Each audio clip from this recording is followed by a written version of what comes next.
Ok, alors je prends une petite minute pour répondre à monsieur qui m'a interpellé sur Facebook, qui s'appelle Cyril Chantepie.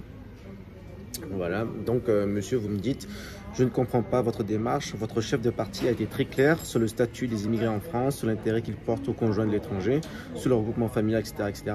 Quand on sait ça, pourquoi vous êtes ici? Vous n'aimez pas les étrangers. Totalement, déjà, c'est totalement faux. Beaucoup d'idées reçues.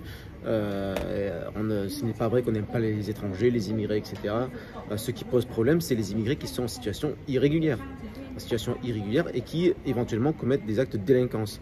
Là, effectivement, on ne peut pas laisser faire, c'est normal, mais ça c'est pareil partout.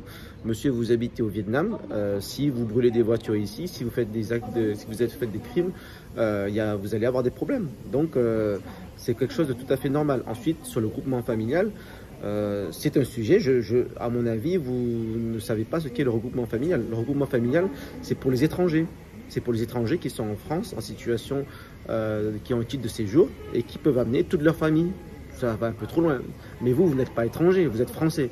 Donc, dans tous les cas, que votre compagne soit vietnamienne ou peu importe sa nationalité, cela ne vous concerne pas. Et moi-même, j'ai plein d'amis qui sont français et qui me disent « Ah oui, mais à cause de la suppression du regroupement familial, je ne pouvais pas amener ma femme en France, etc. » Mais c'est totalement faux. Je vous invite, monsieur, à creuser plus de sujets sur lesquels vous nous interpellez.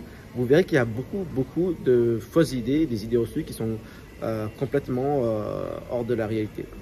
Voilà, et je conclurai pour vous dire que ce que propose Éric Zemmour sur l'immigration, la sécurité, en tout cas la gestion de l'insécurité, c'est ce qui existe aussi en Asie, la plupart des pays d'Asie. Donc en fait, monsieur, vous habitez au Vietnam, vous habitez dans un pays qui applique le programme d'Éric Zemmour, alors que vous ne l'aimez pas. Bon, c'est ça qui est plutôt contradictoire.